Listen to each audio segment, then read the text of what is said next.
Bahaya ini katanya kan. Halo? Ya Bapak, kita cek. Ibrani berapa tadi?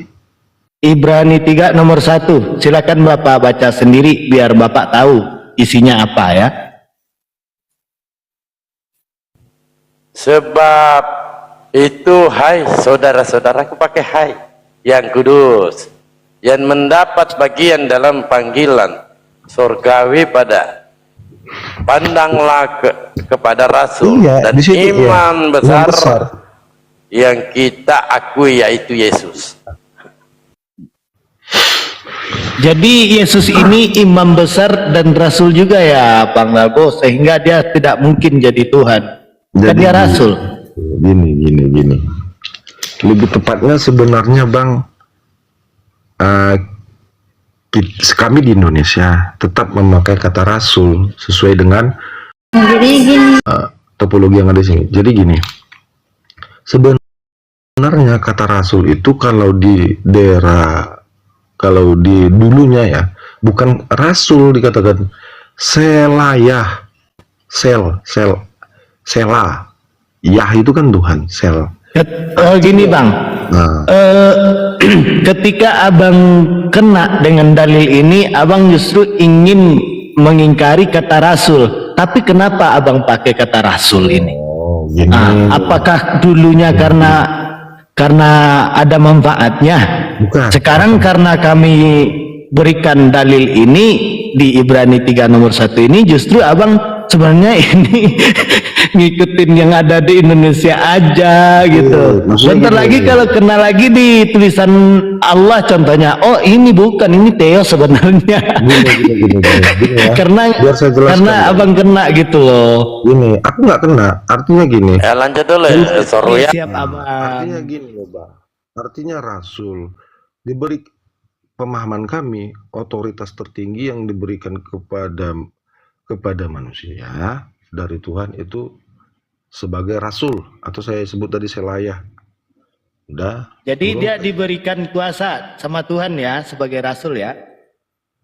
Dalam pemahaman gelar atau status. Status. Tapi kalau Abang bilang mandat yang diberikan kepada Yesus, ya memang dia. Jadi menurut Abang rasul ini punya kuasa hak mencipta apa gimana ini Bang? Dalam ini ya perbedaannya Bang ya. Dalam penekanan yang dimaksud si penulisan si Paulus di situ kan ada kayak perikop selanjutnya.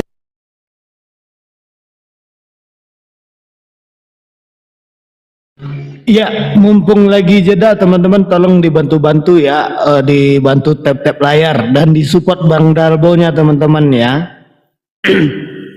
Ya, kita merahkan layarnya ya teman-teman. Ya, beliau lagi tenggelam.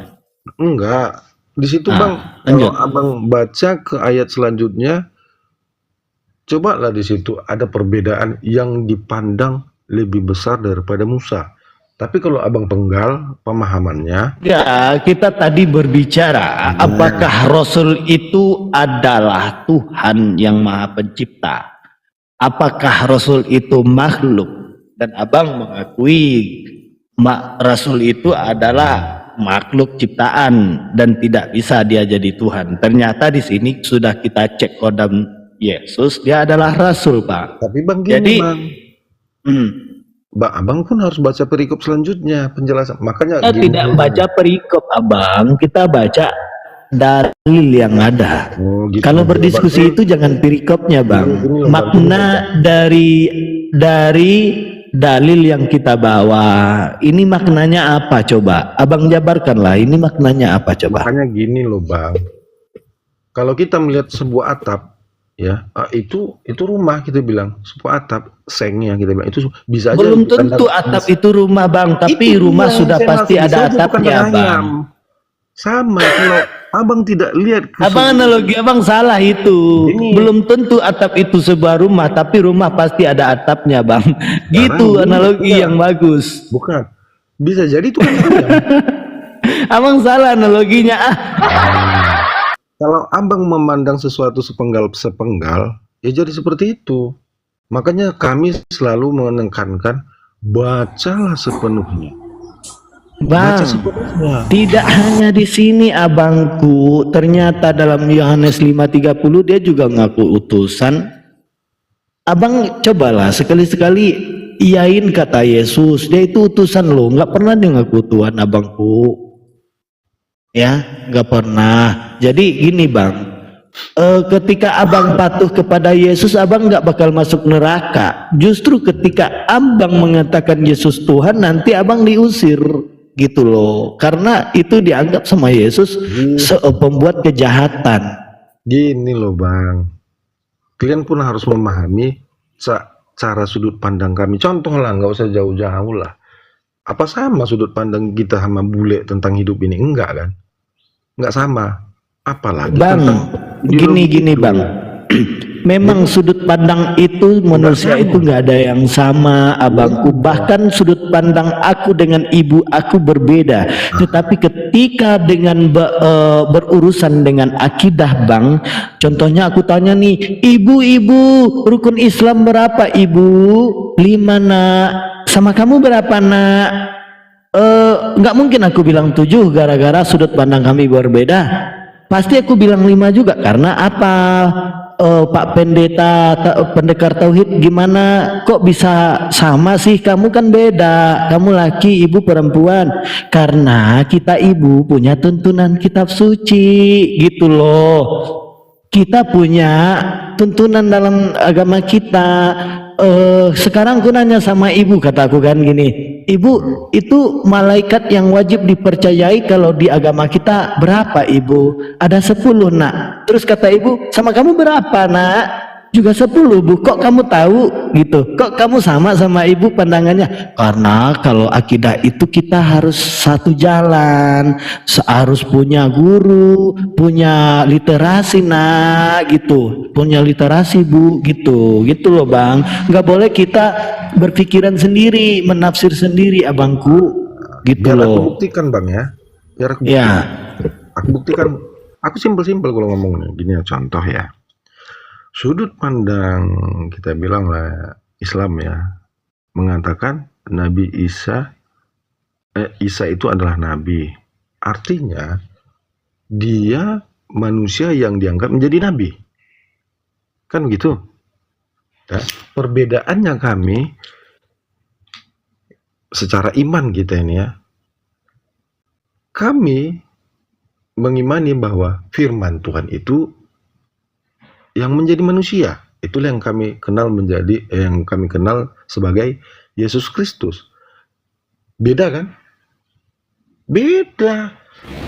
Dia turun menjadi apakah manusia. karena Yesus adalah firman Tuhan yang menjadi manusia sehingga Bapak menuhankannya? Ya aku udah habis ngopi. Siapa sih? Hah? Ada ayatnya di situ menuhankan. Kalau ada di situ ayatnya Yesus Tuhan bukan?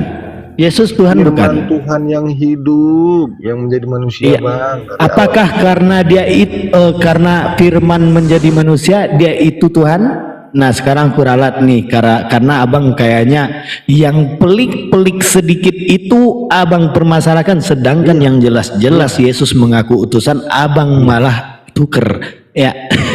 Iya. Iya. Karena harus Jadilah terang, kata Bapa. Apakah terang itu Tuhan juga? Itu hasil dari firman terang itu. Gunung hasil dari firman Tuhan. Iya, terus Apakah dia juga Tuhan, abangku? yang bilang itu Tuhan siapa? Enggak ada yang bilang itu Tuhan. Karena itu juga hasil dari firman Tuhan. Kalau Tuhan tidak berfirman, nggak jadi gunung, nggak jadi matahari, nggak jadi terang, gitu loh. Artinya gini ya, pemahaman Islam dari dulu-dulu itu Tuhan harus ngomong baru sesuatu itu jadi gitu ya.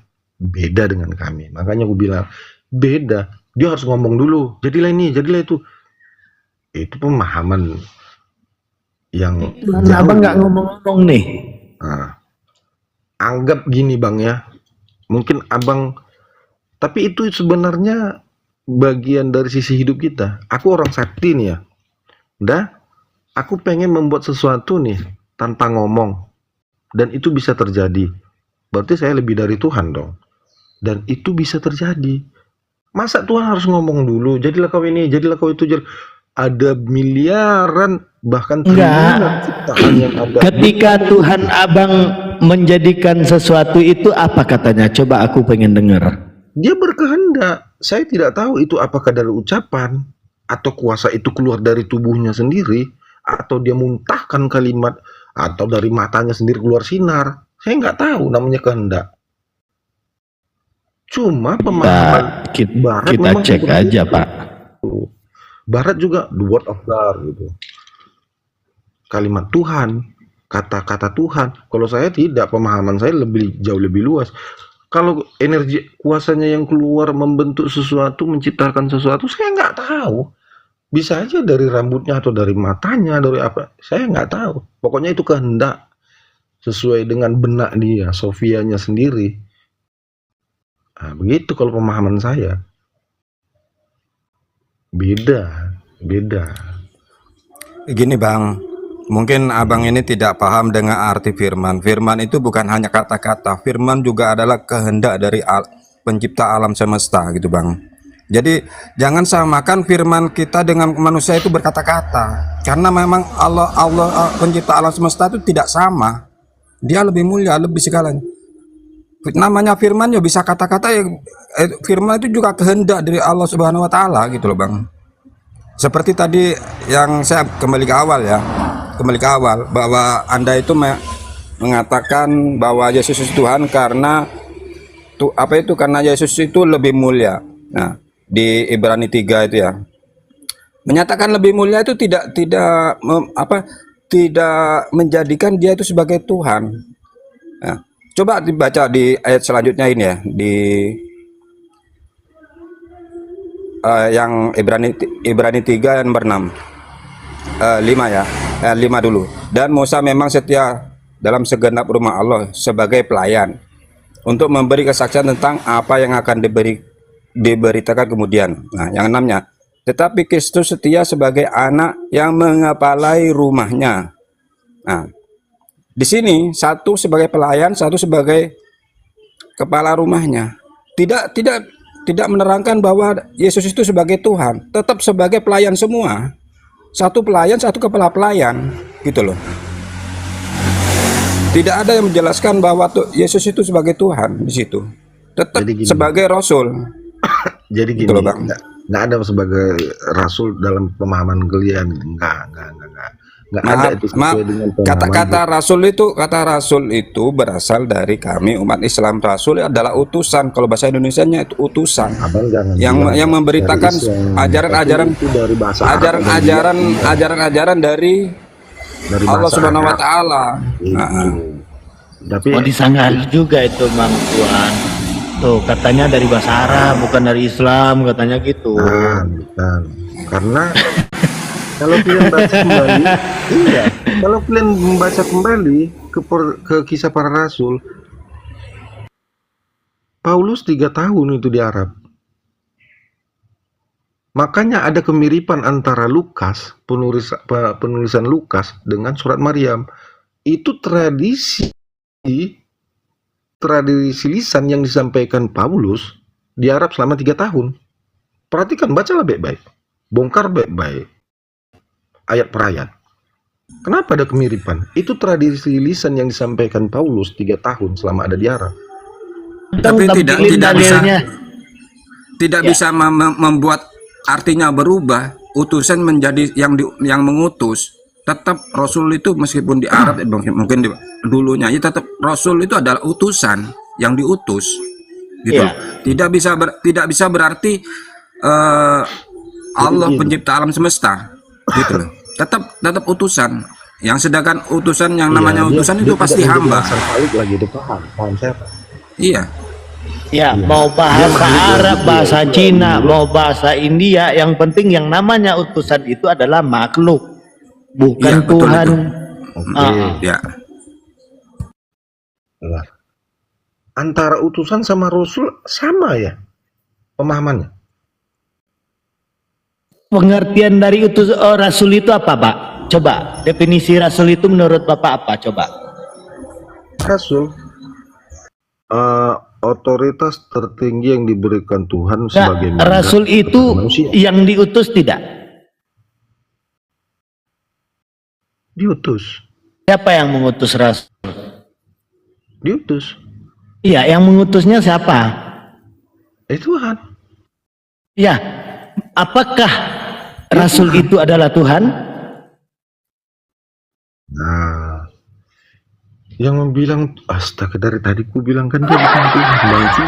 Macet. Udah jelas dia Sejak diutus awal Tuhan, gua bilang tiba-tiba dia gitu. jadi Tuhan. Pengkhianat namanya. Contohnya nih, aku utus abang jadi Pak RT, aku padahal Pak Lurah ya. Tiba-tiba abang ngaku-ngaku lurah, itu pengkhianat tidak? Mengambil alih kekuasaanku berarti gitu loh. Ini sebenarnya analogi seperti ini nih sebenarnya kalau gue bilang jadi berbeda. Makanya kami bilang yang Gini, aku nih Pak Lurah, tiba-tiba karena Pak Hado ini bagus, aku lihat gitu kan, budi pekertinya. Oi Pak Hado, kau kutunjuk jadi Pak RT ya, kata. Iya Tuan Pendeta Ersa Roso gitu kan.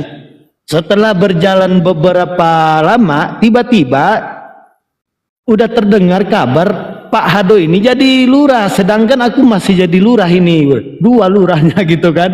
Jadi orang bingung yang mana yang lurah nih. Perasaan ini Pak RT kok ngaku-ngaku jadi Pak Lurah. Itu namanya apa itu? Mengambil alih kekuasaan dan mengkhianati atasan. Begini bang ya, jelas kami pemahaman berbeda bang. Kenapa? Karena kami memahami Yesus seperti yang Yesus katakan, bukan seperti Bang Hado ini memahami Yesus seperti yang orang lain katakan, gitu loh. Seperti yang Paulus katakan, kami memahami Yesus seperti yang Yesus katakan. Dia mengatakan dirinya itu sebagai utusan, ya sebagai utusan, tidak lebih dari itu.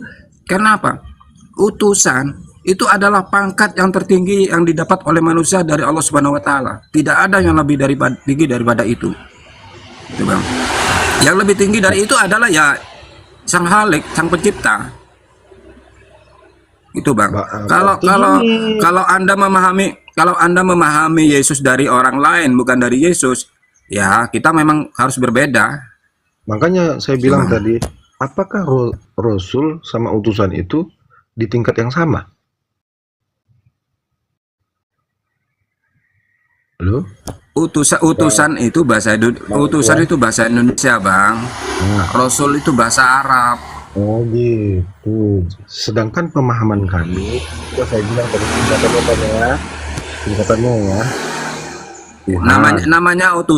Namanya utusan itu diberi otoritas tertinggi dari Allah Subhanahu wa taala untuk memberi pengajaran kepada manusia agar bisa mengenal siapa Tuhannya yang benar-benar Tuhan, dan bisa mengenal ajaran-ajaran bagaimana kita bersosial sesama manusia dan kepada makhluk lainnya. Itulah namanya utusan.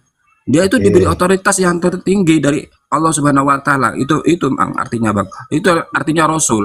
Ya, oke. Jadi kalau pemahaman kami gini loh. Tuhan di surga nih ya. Ya, kita anggaplah Tuhan atau pemahaman kalian di RC gitu ya. Tuhan di surga nih. Tuhan menciptakan segala sesuatunya yang ada di bumi dengan langit, dia mengutus Rasul gitu.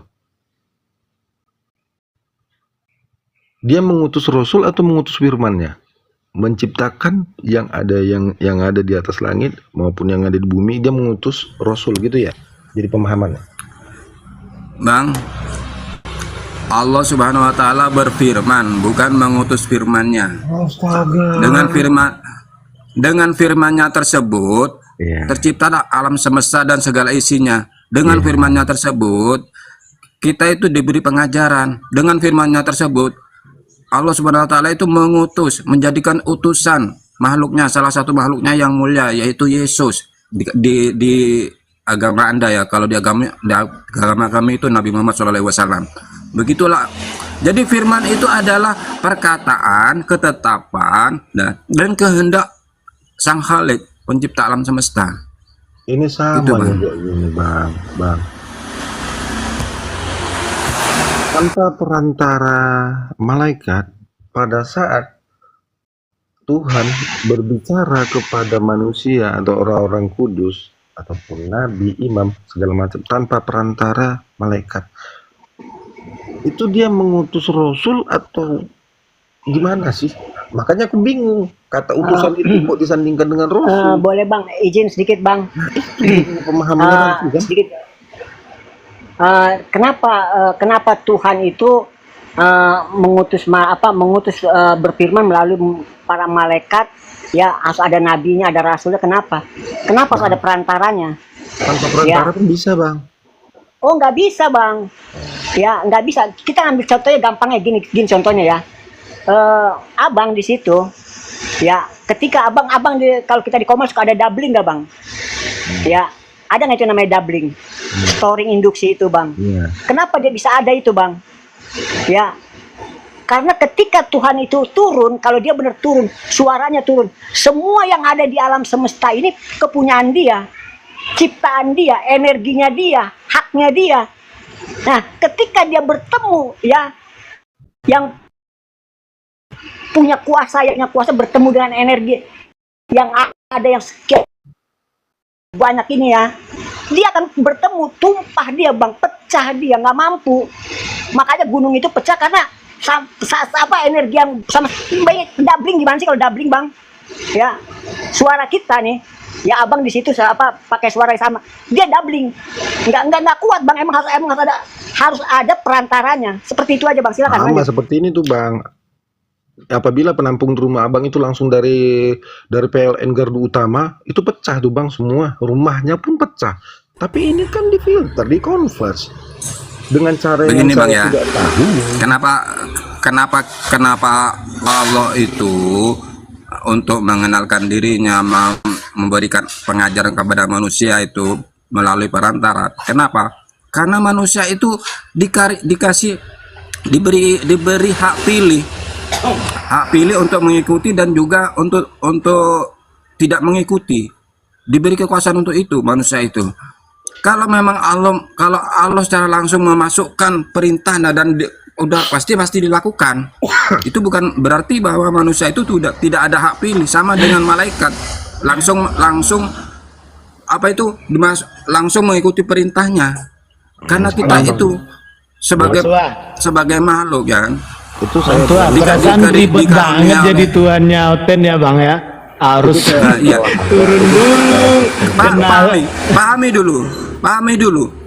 Kenapa melalui Rasul? Ya itu kan karena pengajaran. Bukan kalau Allah Subhanahu wa taala langsung memasukkan kepada manusia, itu bukan pengajaran lagi, Bang, ketetapan. Berarti harus manusia itu ya melakukan semua ketetapan Allah. Nah, kalau melalui Rasul itu berarti manusia itu dikasih karena dikasih kekuasaan untuk memilih, bisa mengikuti, bisa tidak. Nah, itu loh bang. Bang, ini aja bang. Namanya pengajaran bang ya. Ya.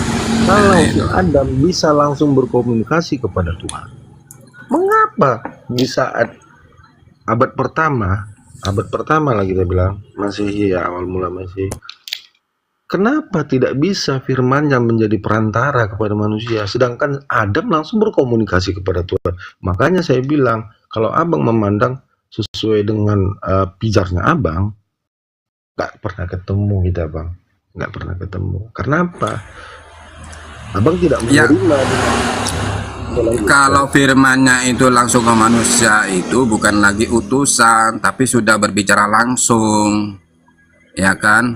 Namanya firman adalah perkataan dan ketetapan dan kehendak, itu loh bang. Kalau udah firman langsung kepada manusia, itu berubah udah langsung bang, bukan lagi sebagai utusan. Paham itu bang? Karena semua firman itu langsung keluar dari Allah Subhanahu wa taala. Makanya saya bilang tadi, karena manusia sudah jatuh ke dalam dosa, dia mengkonvers langsung firman-Nya itu dalam wujud manusia. Firman itu telah menjadi manusia. Sebentar bang, ini manusia jatuh ke dalam dosa, abang ngambil dasar dari mana bang ya? Gimana? Ya, abang mengatakan manusia telah jatuh dalam dosa. Itu abang pondasinya itu dari mana? lanjut. Pondasi buat dapat kalimat itu dari mana, bang? Manusia yang jatuh dalam dosa. Kan ada di perjanjian lama, Adam memakan buah dan jatuh ke dalam dosa. Kan begitu. Nggak ada kata dosanya loh, bang, di situ, bang. Melakukan pelanggaran iya, tapi kalau kata dosa sepertinya nggak ada baik di kejadian juga. Coba di kejadian yang mana, bang ya? Anggaplah seperti itu ya, anggaplah seperti itu. Anggaplah seperti itu. Oke. Nah, Gini bang ya, yang masalah tadi pelanggaran itu izin dulu ya. Tidak bisa kita menganggap sesuatu yang tidak ada catatannya, Pak. Itu sesuai masa dengan kita apa? mau mengatakan anggaplah seperti itu. Ya, sebentar. Itu namanya akal-akalan, Pak. Sebentar dulu.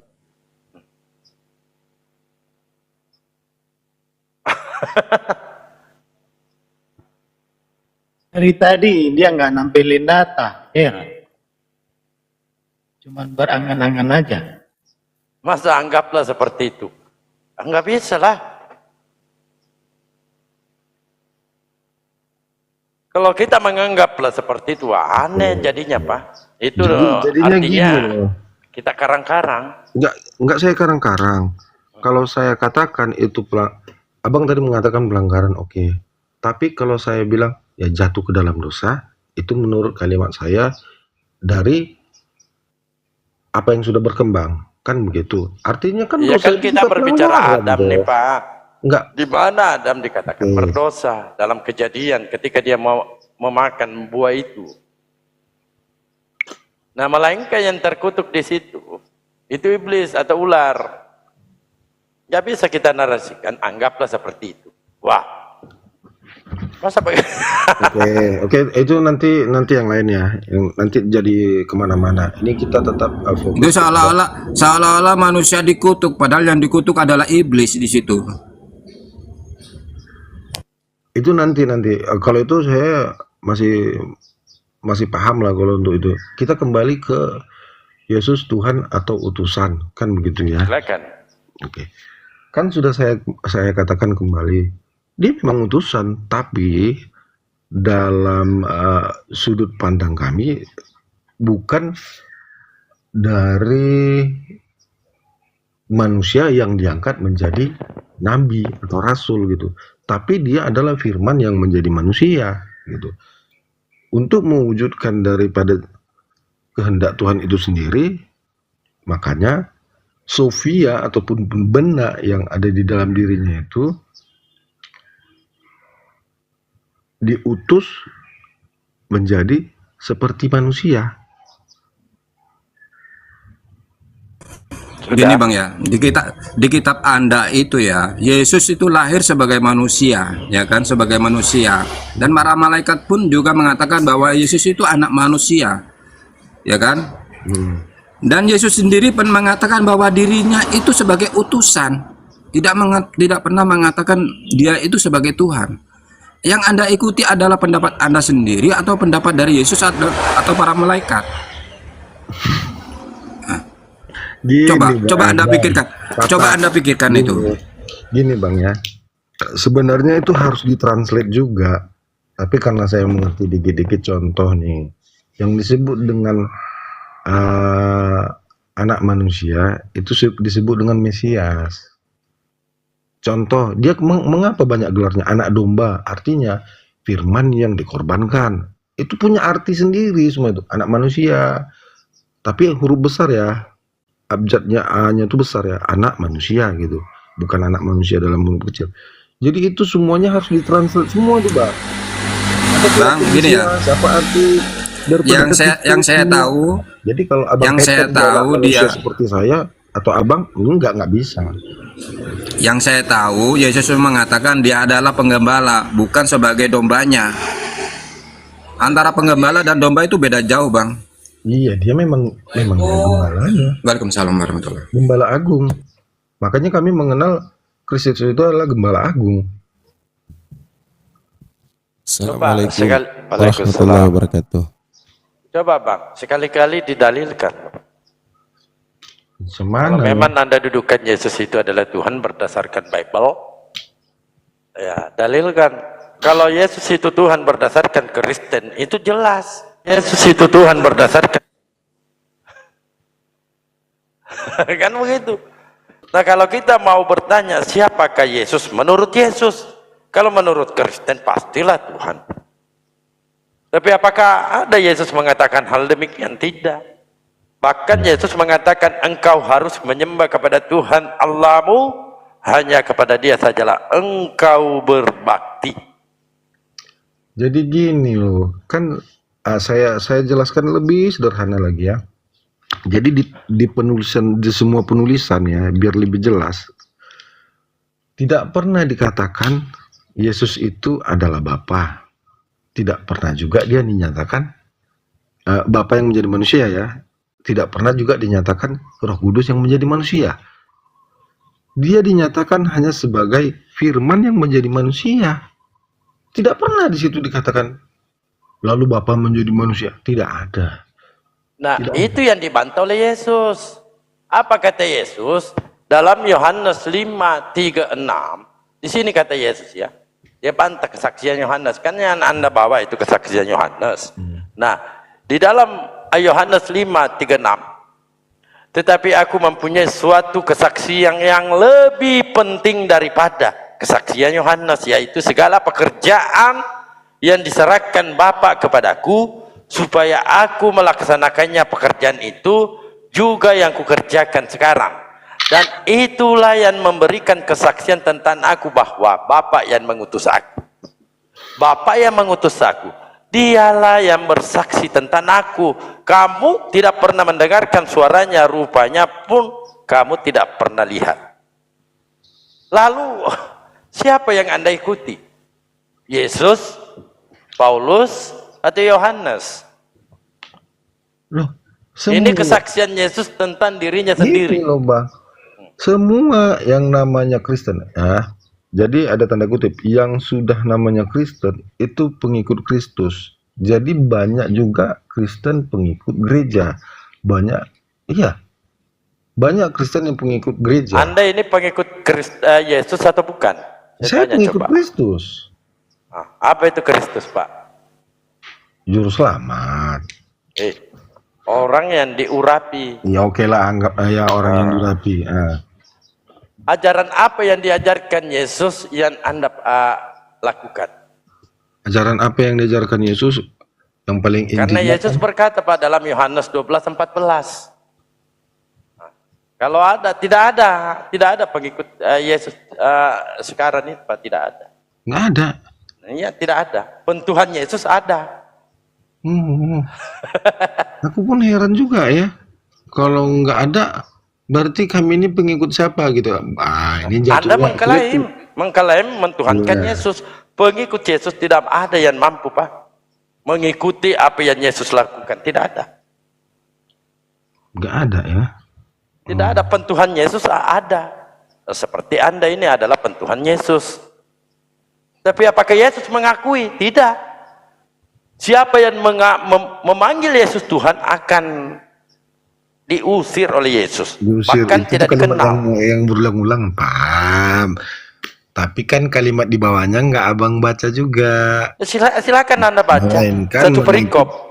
Baca satu perikop. Matius 7:15-23. Kan di situ di perikop utamanya situ sebenarnya melainkan melakukan kehendak Bapa. Apakah kehendak Bapa itu? Kehendak Bapa jangan membunuh. Anda mengaminkan Yesus dibunuh.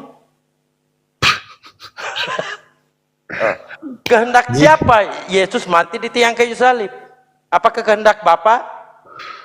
Sehingga Kristen mengaminkan. Nah ini nanti jadinya berarti setan yang nyuruh kamu mengimani setan. Ini berulang-ulang, tahu ini kalimat jebakan nih, paham saya. Bukan jadi, Pak. Ada nggak kehendak Bapa membunuh Yesus? Hah? Ada nggak dalilnya kehendak Bapa untuk membunuh Yesus? Nggak ada. Hah? Nggak ada. Selain dari penafsiran. Lalu kehendak siapa? Yesus mati di tiang kayu salib. Kan ini dasar keimanan Kristen. Jadi kejahatan itu kan bukan dilakukan. Artinya gini, abang mengatakan gini, berarti Tuhan kalian itu pembunuh, kan begitu. Saya pertanyakan di sini, Pak. Kehendak siapa Yesus mati di tiang kayu salib? Dengan cara terkutuk. Kehendak siapa? Kehendak keinginan manusia. Ya, siapa manusia itu? Tentu Kristen. Loh, yang membunuh dia kok jadi Kristen? Kapan kami bunuh? Kapan? Anda kan mengiyakan, mengaminkan. Gini. Kristen yang paling tua saat itu para rasul, ya, pengikut Kristus yang paling tua. Jadi menurut Abang, para rasul yang membunuh mereka, ya kan? Anda sepakat gak dengan mereka, dengan matinya Yesus dengan cara terkutuk di tiang kayu salib? Sepakat gak?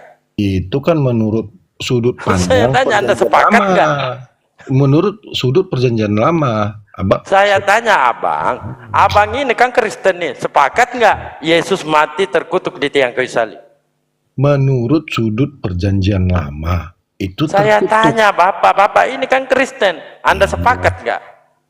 Kalau Anda tidak Menurut sepakat, sudut oke. perjanjian Kalau lama sepakat, jatuhnya seperti iya, itu. kan selesai. Iya, menurut sudut perjanjian lama seperti itu. Menurut Anda bagaimana? Menurut saya, masa dia terkutuk? Dia mati Kan ada suci kok. dalilnya ada Pak. Iya, dia disalib dalam keadaan suci, bukan terkutuk. Bagaimana mau keadaan suci? Dia menebus dosa waris. Dia lahir dari dosa. Ini kemana sih larinya kok dosa waris? Abang Rutin tahu sendiri dosa dia. waris nggak? Dosa waris itu tuh Bang, ini contohnya. Dosa waris itu bagaimana kalian menuduh sesuatu tentang agama orang lain dan itu diwariskan sejak tahun 1100. Itu muslim juga tuh yang Jangan menanamkan kemana-mana itu dulu, Abang. Itu dosa waris, Bang. Kita di sini dulu Pak, mainnya di sini dulu. Anda sepakat nggak Diwariskan Yesus bagaimana mati di tiang kayu menghukum salib dengan cara agama-agama terkutuk? lain, mendakwah agama-agama lain, itu dosa waris namanya. Di Mendakwah mana agama lain catatannya itu itu Pak? dosa waris. Ini dulu yang Anda harus jawab. Anda sepakat kalian nggak pahami, Yesus dosa mati waris. terkutuk di tiang kayu salib?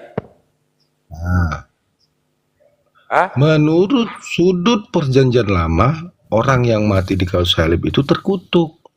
Menurut Anda gimana? Menurut saya tidak lah. Nah ini dalilnya. Berarti Anda tidak mengakui Yesus mati di tiang kayu salib, begitu? Dia mati di salib, tapi bukan karena terkutuk. Ini catatannya ada Pak. Terkutuklah orang yang digantung pada kayu salib. Menurut, Siapa yang digantung? nah itu kan kalimat selanjutnya nggak Abang lanjutin. Silakan Anda buka sendiri Galatia 3:13. Iya. Sampai di sini satu ayat titik. Terkutuklah orang yang digantung pada kayu salib. Di sini ada 2 poin, Pak. Yang pertama, Kristus telah menebus kita dari kutuk hukum Taurat. Kutukan apa yang terkutuk dalam Taurat itu? Apa yang terkutuk? Oh, bingung dia. Masuk, silakan. Assalamualaikum, Abu Hadi. Salah. Lanjut Bang. Yang tergantung yang dikutuk. Bingung sendiri kan? Kalau Yesus ditaruh di tanah, nggak kena ini ya. Enggak. Kena tergantung makanya kena ayat ini. Hanya aku bilang membedakan kita, kami dengan kalian itu ada. Kalian menafsirkan kitab orang sena udel, udah, udah. Ini catatan, Pak. Gini baca semua. Anda Silakan menafsir, Anda kan? baca. Iya, Anda menafsir. Di mana saya tafsirkan, Pak? Kristus telah menebus kita dari kutuk hukum Taurat dengan jalan menjadi kutuk karena kita. Sebab pada tertulis, terkutuklah orang yang digantung pada kayu salib. Di mana kami menafsirkan?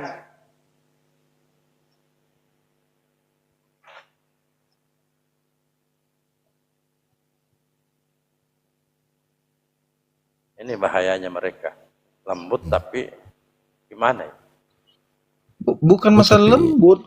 Gini, terkutuk nggak dia? Ya, yang disalib itu siapa, Pak? Kan catatannya di sini, terkutuklah orang yang digantung pada kayu salib. Gini aja saya sederhanakan ya. Jadi gini Bang Dalboy. Silakan. Enggak, lanjut aduh. Orang yang disalib itu dengan alasan apa sih? Saya tanya Abang. Kalau Apapun memang- alasannya, poinnya di sini, itu Pak. mah, kan itu pakai Terkutuklah tafsir. orang yang digantung pada kayu Alasannya- salib. Berarti Anda memakai tafsir. Wah, di mana tafsiran saya, Pak? Sekarang saya tanya balik. Oke. Saya tegaskan juga itu statement Anda. Ya, silakan. Apa alasannya dia terkutuk? Dia Apapun alasannya, jawaban saya apapun alasannya, orang yang disalib itu terkutuk. Nah, itu sekarang Anda, aturannya kamu kan apa nggak tahu alasannya di Yesus perjanjian disalib? lama. Kamu nggak tahu aturannya di perjanjian lama. Coba Setiap orang Anda yang jabarkan kepada kami, apa alasannya Yesus disalib? Makanya jangan mengeluarkan statement kalau kita tidak tahu dasarnya. Artinya itu fitnah namanya.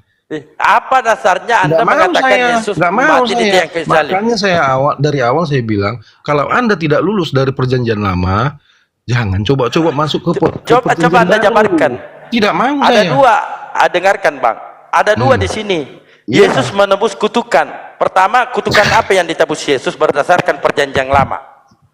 Makanya saya bilang, kalau isi itu kan udah jelas di situ kalimatnya, melepaskan dari hukum Taurat, baca kembali ke Kutukan perjanjian. apa yang terkutuk di dalam itu Taurat, kamu Pak? nggak tahu, baca dulu di Apa perjanjian yang lama. terkutuk, Pak, Saya nggak di mau dalam kasih Taurat? tahu supaya kamu benar-benar tahu. Oh ini alasannya gitu. Udah bilang aja nggak bisa yang jawab. terkutuk dalam perjanjian lama, Pak. Iblis. Artinya, secara tidak langsung Anda mengatakan Yesus menebus kutukan iblis. Itu loh. Bukan. Makanya kalian Di nggak Kejadian paham. 3:14. Bukan, ini sederhana aja. Yesus menyatakan dirinya Mesias, itu saja dianggap penistaan agama. Paham kalian? Makanya dia disalib. Iya, kutukan apa yang ditebus Yesus ini? Kutukan nggak tahu kutukan hukum Taurat. Kutukan iblis, Pak. Enggak, kutukan hukum Kan yang Taurat itu terkutuk nggak tahu dalam nggak? perjanjian lama itu, Pak, di Taurat. Iya. Ya, di Kejadian 3:14. Iblis yang terkutuk. Enggak, ini loh di sini udah jelas. Dalil, Pak. Kejadian 3:14. Dia menebus kita dari kutuk hukum Taurat. Udah, mau beli Tipex dulu Bang Dalbo. Nah, artinya Apa gini, ditipes? hukum Taurat yang dimaksud di sini apa sih? Tapi jangan kalian menyatakan gini, kami mau mengembalikan hukum-hukum yang telah lalu hukum nabi-nabi. Berarti kalian Gini, di Taurat, Pak. Di Taurat, apa yang terkutuk di situ, Pak? Hukum Taurat itu menjadi kutuk, tahu nggak? Apa yang terkutuk di situ, Pak? Hukum yang mengikat itu yang disebut dengan hukum mengikat. Apa yang terkutuk di Taurat? Hukum yang mengikat, paham nggak? Di mana dalilnya hukum yang memikat? Mengikat. Iya, di mana?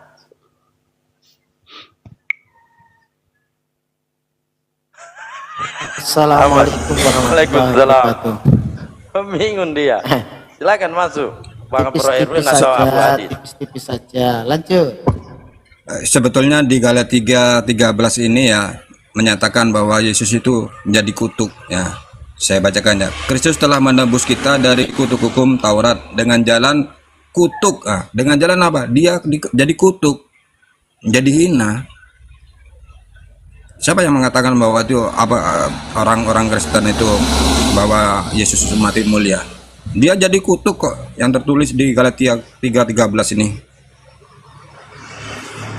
Iya, pemahaman jadi dikutuk itu kenapa? Apa alasannya? Paham nggak kalian? Ya kita mau Dia cari menebus Tipex. Mau dosa Tipex. iblis. Kata Kristus Kutukan itu di iblis dia Tipex. tebus. Nah, di situ kalian nggak paham. Pada saat dia menyatakan dirinya Mesias, itu dianggap kutuk. Di mana dalilnya? Di mute dulu bantuan noise. Di mana dalilnya Mesias itu dianggap kutuk? Saya Berterima. bisa jawab itu Bang Dalbo. Karena ada Paulus tuh Bang Dalbo. Kita bicara secara global aja. Berterima nggak jauh dia itu Mesias? Nggak terima. Bedakan Pak ditolak dengan dikutuk. Ya udah. Itu Di mana jawabannya. Mesias itu terkutuk, Pak? Permasalahannya gini loh, yang permasalahan yang berkembang itu dan saya anggap itu tolol gini. Perdebatan kami antara kami ini Yahudi pengikut Kristus namanya. Udah, sedangkan itu Yahudi pengikut Musa namanya. Ya udah, perdebatan Dari kami mana itu Yahudi pengikut Kristus? Biar kalian paham ya. Perdebatan kami itu sebenarnya sederhana, bukan mengatakan Yesus itu Tuhan, pun tidak. Dia dipermasalahkan, dia menyatakan dirinya Mesias, udah itu aja. Cuma karena gobloknya kalian angkat entah kemana-mana. Perdebatannya Coba, hanya masalah di Izin, Bang mana Dalbo. dalilnya, Pak? Itu Pakai aja. dalil coba. Di mana dalilnya Mesias itu adalah kutukan? Bukan masalah kutukan, astaga Tuhan. Udah, dia menyatakan dirinya Mesias dan itu dianggap kutuk. Di mana Astaga. bahwa Mesias itu dianggap kutukan? Nyelam lagi. Dia Kristen apa sih Bang Dalbo? Nggak tahu juga. Dia yang nggak Komunis. paham Bang Dalbo yang dibilang Saya cari ayatnya aja. Saya cari ayatnya. Sabar. Silakan dicari. Begini ya, siapa di antara umat manusia ini yang merasa beruntung dengan dijadikan Yesus itu kutuk? Siapa? Apakah orang Yahudi? Apakah orang Nasrani? Justru Jangan orang dulu kemana-mana, Pak. Jangan kemana-mana dulu, Pak. Ini yang Bang Abu Adit kita kemana ini Bang Abu Adit? nggak tahu.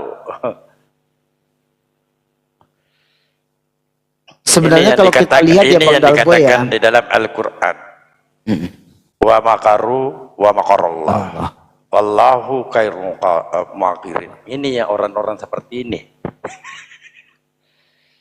sebenarnya kalau kita lihat ini ya Bang Dalbo ya, kalau ada kata terkutuk di sana, itu kalau kita lihat datangnya penyampaian itu kan setelah nggak ada Yesus ya kan? Yesus tidak pernah mengatakan itu. Nah, yang mengatakan itu adalah surat-surat Paulus. Nah, kalau kita lihat di sini sepertinya ucapan Paulus ya mengatakan hukum Taurat itu adalah kutuk, ya kan? Nah, pertanyaannya kembali, apakah sebuah pernyataan dari Paulus yang dikatakan hukum Taurat dikutuk ini diketahui oleh Yesus itu sendiri? Sedangkan Yesus mengatakan tidak setitik pun iota hukum Taurat itu dihapus sebelum semuanya terjadi. Jadi kita pun harus mempertanyakan juga siapa Paulus ini sehingga membuat satu statement di mana hukum Taurat itu adalah kutuk. Ya kan Bang Dalbo? Sambil nunggu ini lagi loading. Betul. Luar biasa ternyata Paulus. Ini sempat Bang Dalbo hidup di zaman itu banyak hafal kayak gini, bisa-bisa jadi pengganti Paulus ini. Ya seandainya Taurat itu adalah kitab kutukan, bagaimana mungkin Yesus menyampaikan, karena aku berkata kepadamu sesungguhnya selama belum lenyap langit dan bumi, satu iota atau satu titik pun tidak akan ditiadakan dari hukum Taurat sebelum semuanya terjadi. Bahkan peringatan keras dari Yesus kan begini juga Bang Dalbo.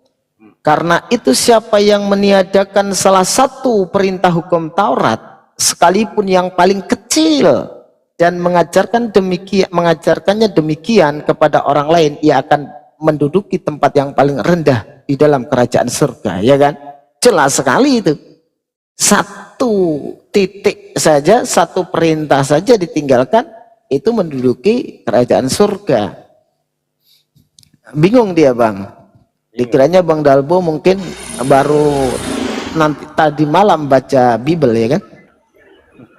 Gini aja lah ya. Sebenarnya saya mau menyatakan begini.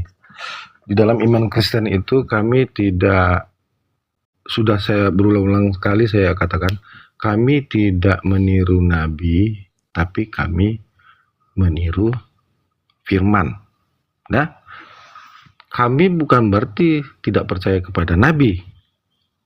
Tapi kalau kalian paksakan kami harus meniru Nabi Muhammad, meniru Nabi Musa, mereka tidak punya kapasitas apa-apa dibanding firman itu sendiri. Begitu. Sebenarnya kita ini di sini diskusi itu tidak ada yang memaksa, Bang. Gini, supaya kalian paham, iman kami itu sesuai dengan apa yang difirmankan, gitu. Apa yang sesuai dengan firman itu sendiri. Kami tidak percaya dengan pola yang mengatakan harus meniru nabi gitu. Kalau Anda mengatakan ini bro Erwin, tidak masalah. Iya. Nah, Anda jabarkan tadi bahwa Mesias itu adalah kutukan, itu di mana Pak? Bapak tadi nyelam loh. Apa sudah ditemukan? Jangan-jangan ngomong sambil nyelam. Sebentar. Ini lagi. Sambil Sebetulnya saya loading juga- baca nggak bisa lah. Jadi Sebetulnya jangan gini. tetap kejar itu. Saya juga heran Itu ya. adalah kutukan. Oten itu mencintai Yesus atau membenci Yesus? Kalau mencintai, kenapa kok mereka itu bahagia dengan menjadikan Yesus itu jadi kutu? Itu loh yang saya pikir.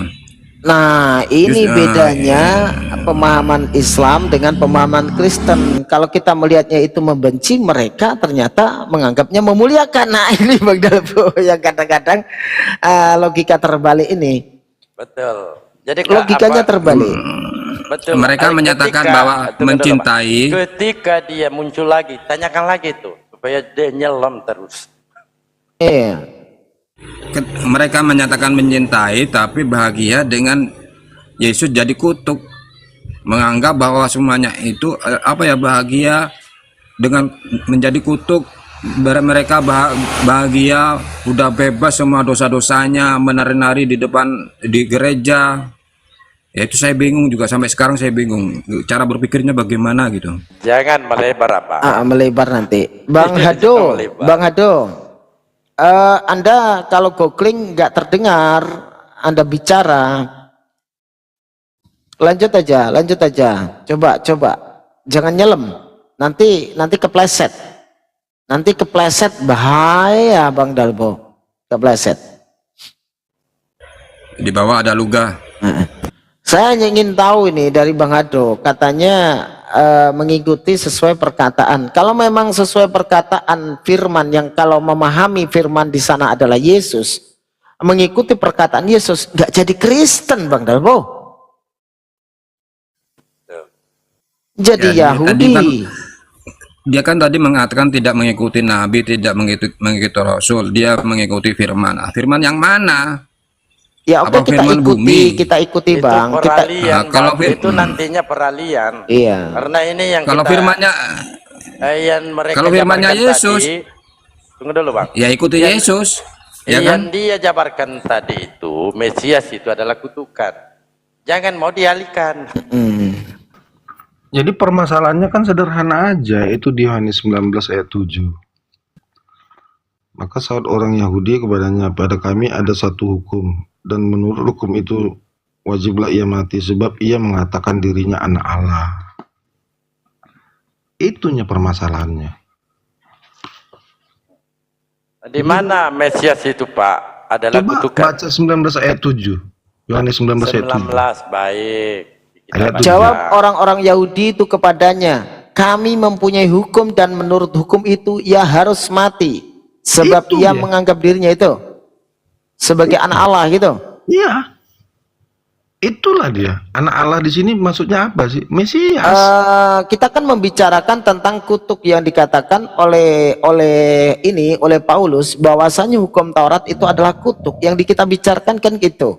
Nah, Ini, sedangkan Yesus setiap sendiri, orang yang menista sebentar agama, Bang. yang Sebentar, menyamakan dirinya seperti Tuhan, itu harus Ini mati. kan larinya, kalau ini larinya ke penyaliban nanti, di mana Yesus mengaku anak Allah sehingga sama orang Yahudi itu mau disalib. Ini kita bicara tentang kutuk, di Iya, mana dia Paulus juga itu mengatakan, bahwasannya hukum Taurat itu adalah kutuk. Nah, sedangkan perkataan itu tidak pernah terucap dari mulut Yesus. Bahkan mulut Yesus mengatakan, maka aku berkata kepadamu, karena itu siapa yang meniadakan salah satu perintah hukum Taurat, sekalipun yang paling kecil, dan mengajarkan demikian kepada orang lain, ia akan menduduki tempat yang paling rendah di dalam kerajaan surga. Tetapi siapa yang melakukan dan mengajarkan segala perintah-perintah hukum Taurat, ia akan menduduki tempat yang tinggi di dalam kerajaan surga. Nah, ini ucapan Yesus. Ucapan Yesus itu sendiri. Nah, sedangkan ucapan Paulus sangat jelas. Kamu tahu bahwa tidak seorang pun yang dibenarkan. Biar aku ajar ya Bang. Biar Sebentar, aku ajar sebentar Bang. Biar aku ajar ya Bang. Sebentar, nanti kamu bantah ini. Boleh, izin dulu. Boleh kita. Abang, tapi Gitu. pakai dalil. Ah. Jangan menyesatkan, itu nanti Anda aja. bantah. Saya Nanti Anda sederhanakan. bantah pakai dalil gitu loh. Nanti kamu bantah. Saya sedang sedangkan ucapan Paulus mengatakan seperti ini. Kamu tahu bahwa tidak seorang pun yang dibenarkan oleh karena melakukan hukum Taurat, tetapi hanya oleh karena iman dalam Kristus Yesus. Sebab itu kami pun telah percaya kepada Kristus Yesus, supaya kami dibenarkan oleh karena iman dalam Kristus dan bukan oleh karena melakukan hukum Taurat. Sebab tidak ada seorang pun yang dibenarkan oleh karena melakukan hukum Taurat. Nah, di sini Paulus mengatakan tidak dibenarkan melakukan hukum Taurat, sedangkan Yesus mengajarkan untuk melakukan hukum Taurat. Siapa Paulus ini sampai dia bisa ngomong sama orang Kristen seperti ini? Nah, silakan Anda bantah itu. Jadi poinnya begini, poinnya yang saya tangkap dari Bro Erwin ini, Yesus pelaku Taurat, Paulus membatalkan hukum Taurat. Silakan. Yesus pelaku Taurat. Oke, saya mau tanya. Oke, ya. Yesus menyembuhkan orang sakit nggak pada saat hari Sabat? Hukum Taurat. Kalau Yesus pelaku hukum Taurat, Nggak, dia menyembuhkan orang sakit nggak di hari Sabat? maksudnya gimana ini? Enggak, Kok saya malah tanya, bertanya? Yesus Disuruh menjelaskan melakukan malah hukum bertanya nih Taurat. gimana? Enggak, saya nanya supaya kalian paham. Dia menyembuhkan orang sakit nggak di hari Sabat? Dia bekerja nggak di hari Menyembuhkan, Sabat? menyembuhkan. Udah, berarti dia melanggar hukum Taurat dong. Di mana dalilnya dia melanggar hukum Taurat? Nggak, Disuruh. Sedangkan Musa juga Boleh bersunat nggak orang bekerja di hari hari Sabat. Dari mana dalilnya, Pak? boleh nggak Apakah orang Musa bekerja melanggar di hari hukum Sabat? Taurat? Itu Tidak. logika kalian nggak jalan. Dia bekerja Kok di nggak hari jalan Sabat. ini dalil, Pak? Yohanes 7, 14 dan seterusnya. Ini disuruh bantah malah nanya. Sekarang gini loh. Gini. Pernyataan kami menjelaskan tentang apa, mengatakan mengutip perkataan Yesus dan mengutip perkataan Paulus yang membatalkan hukum Taurat. Kamu jelaskan di situ. Ini ayatnya Nah, ya. itu loh. Saya ngambil. Gak usah kamu terus bertanya balik. Bertanyanya nanti setelah kamu menjawab atau menjelaskan gitu. Bagaimana Dibantah kamu berusaha aja, untuk pakai membantah dalil itu? juga nantinya di Yohanes 7, 22 dan seterusnya sampai 24. Apakah Musa melanggar hukum Taurat? Tidak.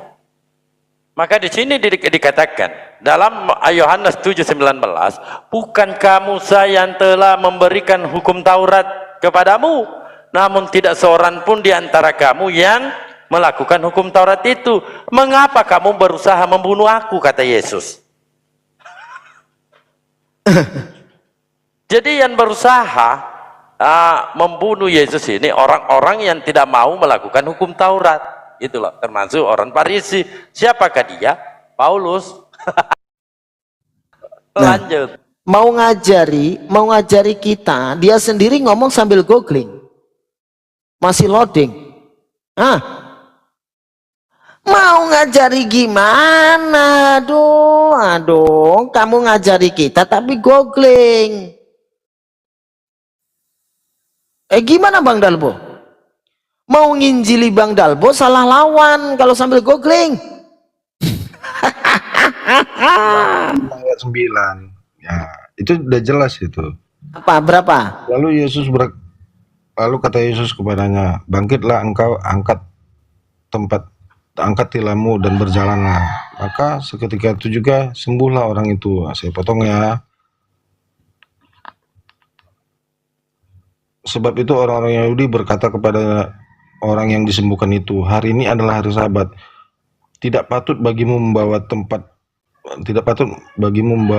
tilammu. Sekarang aku tanya Bang, tidak patut dia sebenarnya bekerja di hari Sabat. Tapi Yesus menyembuhkan di hari Sabat. Dia melanggar hari Sabat enggak? Enggak. Jadi kalian bilang itu. Berarti Tuhanmu, kalau kamu mengatakan seperti itu, berarti Tuhanmu melanggar hukum Tuhan berarti? Ada kutuk enggak di situ? Berarti berdosa dong kalau kamu di situ kau kalau tidak mengatakan memahami. seperti itu. Udah, di situ kau tidak memahami. Kalau kamu mengatakan Yesus melanggar hari Sabat, berarti Tuhanmu malah berdosa. Tapi gininya. Sedangkan yang Yesus jelasnya gini, itu pelaku yang jelasnya hukum gini. Torah. Ya kan? Aku paham ya, Kuduskan yang hari jelasnya gini Sabat, ya kan? Pada dasarnya Kuduskan hari Injil Sabat itu Kalian tinggalkan aja lah Kristen itu. Kalian masuk Islam semua gitu. Kami nggak mau. Gini, tidak ada seperti izin itu. dulu, Pak. Imanmu, Abang-abangku ya, izin dulu. Kalau di dalam Islam, Sudah Pak, la dijelaskan. ikrah fid din, Melanggar hukum apalah Taurat nggak di takilun, situ. apalah tasakkarun. Kan gitu. Jadi di Islam itu tidak ada paksaan dan memang kita harus diperintahkan Siapa bilang berpikir. tidak ada paksaan? Nah, saya Jadi otoman tanya, itu nggak ya maksa Anda itu. kan bertanya nih, Nggak boleh apakah seperti itu. Yesus melanggar Itu hukum sejarah yang Taurat? sudah ada. Iya, Nggak boleh dengarkan juga dulu, gitu. dengarkan dulu, Bang. Nggak boleh. Apakah Yesus melanggar hukum Taurat? Nah, di sini Yesus memberikan satu perbandingan. Apa kata Yesus dalam Yohanes 7:23? Jikalau seorang menerima sunat pada hari Sabat supaya jangan melanggar hukum Musa, mengapa kamu marah kepadaku? Karena aku menyembuhkan seluruh tubuh seorang manusia pada hari Sabat. Ini Yesus protes. Kalau kata Yesus, kalau saya melanggar hukum Taurat, mengapa Musa tidak dikatakan melanggar juga? Karena Musa juga memberikan sunat di hari Sabat. Apa jawabanmu? Nah, tadi kalian mengatakan begini, Yesus itu patuh dengan hukum Taurat, Paulus itu tidak Patuh? patuh dengan. Sekarang saya balik bertanya, Yesus menyembuhkan orang sakit di hari Sabat. Berarti Yesus tidak patuh. Ah, ini Jadi namanya Anda bocil. mengatakan Yesus ini melanggar Bocil hukum namanya Taurat. pada saat ditegaskan suatu pernyataan. Kuduskan Itu hari bocil. Sabat itu di situ, ya kan? Pada saat Yesus, ya kan, melakukan kesalahan, Nah, tetap intinya kami nggak mau jadi Islam, udah itu.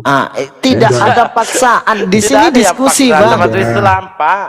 Diskusi itu sampaikan kebenaranmu Kristen, sampaikan saya kebenaran sampaikan Islam. kebenaran. Jadi Nah, terus? jadi di sini diskusi bukan ada paksaan ya. Di dalam Islam konsepnya jelas. Kalau Intinya tentang gitu, ini ya.